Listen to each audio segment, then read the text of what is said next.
Youth കോൺഗ്രസും കൂടി ഈ കേരളത്തിൽ ഇറങ്ങി തിരിച്ചാൽ നിശ്ചലമാകാവുന്നതേയുള്ളൂ കേരളത്തിലെ എല്ലാ ഗ്രാമീൺ ബാങ്കിന്റെയും ബ്രാഞ്ചിന്റെ പ്രവർത്തനം. പേര് ഗ്രാമീൺ ബാങ്ക് എന്നാണ്. ഗ്രാമത്തിലുള്ള മനുഷ്യരാണ്, അവർ കർഷകരാണ്, അവരുടെ കയ്യിൽ മറ്റു വരുമാന മാർഗ്ഗങ്ങളൊന്നുമില്ല. നമ്മുടെ മുമ്പിൽ ക്യാമ്പിലെ അമ്മമാർ പൊട്ടിക്കരഞ്ഞുകൊണ്ട് പറഞ്ഞത് മോനെ എല്ലാം പോയി നിൽക്കുകയാണ്. അവരുടെ അക്കൗണ്ടിൽ അവർക്ക് ചായ കുടിക്കാൻ, അവരുടെ മക്കൾക്ക് കളിപ്പാട്ടം വാങ്ങിച്ചു കൊടുക്കാൻ, ഒന്ന് പുറത്തു പോയി ഈ സാധാരണക്കാരായ മനുഷ്യർക്ക് ഈ cigarette smoking injuries to health ആണെങ്കിൽ ഒന്ന് ബീഡി വാങ്ങാൻ പൈസയില്ല മോനെ എന്ന് കരഞ്ഞു പറഞ്ഞ മനുഷ്യരുണ്ട്. അവരുടെ പോക്കറ്റിലേക്കാണ് ഗ്രാമീൺ ബാങ്കിൻ്റെ അക്കൗണ്ടിലേക്ക് പണം ഇട്ട് കൊടുത്തത്. അവിടെയാണ് പണ്ടെടുത്ത വായ്പയുടെ പേരിലുള്ള EMI ഈടാക്കി കട്ട് ചെയ്ത് ബാക്കി പണം തിരിച്ചു കൊടുക്കുന്നത്. ഇത് കേരള സമൂഹം പൊറുക്കാൻ സാധ്യതയില്ല. തീർച്ചയായിട്ടും ബാങ്ക് മാനേജരും ഈ കാര്യം പൊതുസമൂഹത്തോട് പ്രസ് മീറ്റിലൂടെ തന്നെ പറയണം. അങ്ങനെ ഒരു തെറ്റുപറ്റിയത് മറ്റ് സ്വകാര്യ ബാങ്കുകൾക്ക് ഒരു വലിയ വളമായി മാറും എന്നതാണ് DYFI യൂത്ത് കോൺഗ്രസ് മുന്നോട്ട് വയ്ക്കുന്നത്. തീർച്ചയായും യുവജന സംഘടനകളെ നിങ്ങൾ പ്രകോപിപ്പിക്കരുത്. കേരളത്തിലുള്ള പൊതുജനം ഇതൊക്കെ കാണുന്നുണ്ട് എന്ന് മാത്രം ആലോചിക്കുക. ഈ ദുരന്തമുഖത്ത് ഒരുമിച്ച് നിൽക്കേണ്ട ഒരു മനസാന്നിധ്യം ഗ്രാമീൺ ബാങ്ക് പ്രകടിപ്പിക്കേണ്ടിയിരുന്നു. നിർഭാഗ്യവശാൽ ഗ്രാമീൺ ബാങ്കിന്റെ ഭാഗത്തു നിന്നും മനുഷ്യത്വപരമായ ഒരു സമീപനം ഉണ്ടായില്ല. സാങ്കേതികമായ തകരാറെന്ന് പറഞ്ഞ് കൈ കഴുകുമ്പോൾ നമ്മൾ ഇന്നലെ മുതൽ ഗ്രാമീൺ ബാങ്കിന്റെ പ്രതിനിധികളുടെ പ്രതികരണമാരായിരുന്നു. ഒരാളും പ്രതികരണം തരാൻ തയ്യാറല്ല. ഇന്നിപ്പോൾ DYFI യൂത്ത് കോൺഗ്രസും പ്രതികരിച്ചപ്പോൾ പ്രതികരിക്കേണ്ടി വന്നല്ലോ.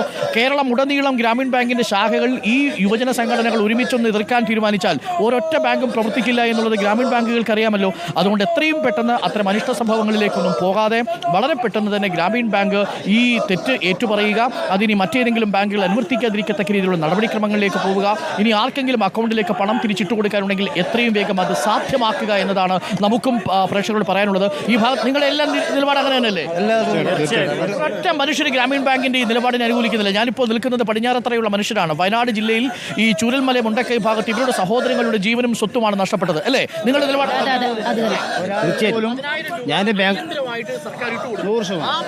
ഗ്രാമീൺ ബാങ്ക് ലോൺ എടുത്ത് തിരിച്ചടച്ചിരിക്കുക. ശരിയാണോ? ശരിയാണോ? അത് ശരിയല്ലല്ലോ.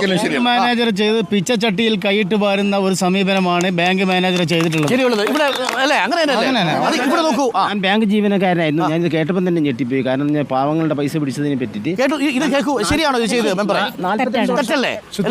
ശുദ്ധ തെമ്മാടിത്തരമാണ് അല്ലേ? അല്ലേ? എന്നുള്ളതിൽ യാതൊരു സംശയവുമില്ല അല്ലേ? ഇത് പ്രേക്ഷകർ കേൾക്കണം. ഇത് സാധാരണക്കാരായ ജനങ്ങളാണ്. ഗ്രാമീൺ ബാങ്കിലൊക്കെ ഇവർക്ക് പലർക്കും അക്കൗണ്ടൊക്കെ ഉണ്ടാവും. ഇവരൊക്കെ വിചാരിച്ചാൽ അക്കൗണ്ടൊക്കെ പിൻവലിച്ച് വേറെ ബാങ്കിൽ കൊണ്ടുപോകാവുന്നതേ ഉള്ളൂ എന്ന് നിങ്ങൾ മനസ്സിലാക്കണം അല്ലേ? തീർച്ചയായും നടക്കും അല്ലേ? ശരിയല്ലേ? അത് പ്രൈവറ്റ് ബാങ്ക് പോലും ചെയ്യാത്ത കാര്യമാണ് ഗ്രാമീൺ ബാങ്ക് ചെയ്തത്. തീർച്ചയായിട്ടും അല്ലേ? ശരിയല്ലേ? ആ മാനേജർക്ക് ഒരു കുടുംബവും ഇതൊക്കെ ഉണ്ടാവൂലേ? അയാൾക്കും കുടുംബവും കുട്ടികളൊക്കെ ഉണ്ടാവൂലേ? അപ്പൊ ഇത്രയും പ്രയാസപ്പെടുന്ന ഈ സമൂഹത്തിൽ ഇപ്പൊ വയനാട് ജില്ലേന്റെ അവസ്ഥ എല്ലാ ആളുകൾക്കും അറിയാം, ലോകം മുഴുവൻ അറിയാം. ഈ ഒരു സമയത്ത് ഇത്രയും നടപടികൾ ചെയ്യാന്ന് പറഞ്ഞാൽ അയാൾ എന്ത് മനുഷ്യനാണ്? ക്രൂരതയാണ് എന്നാണ് നാട്ടുകാർ പറയുന്നത്. ഇത് ഗ്രാമീൺ ബാങ്കിന്റെ മാനേജർമാർ കേൾക്കണം. എത്രയും പെട്ടെന്ന് ആ തെറ്റ് തിരുത്തണം. കേരളത്തിന്റെ പൊതുസമൂഹത്തോട് മാപ്പ് പറയണം. കേരള ബാങ്ക് 50 ലക്ഷം രൂപ എഴുതിത്തള്ളി, വായ്പ മുഴുവൻ എഴുതിത്തള്ളാനുള്ള ശ്രമം നടത്തുന്നു. ആ രീതിയിലേക്ക് മറ്റെല്ലാ ബാങ്കുകളും എത്തണം. ഈ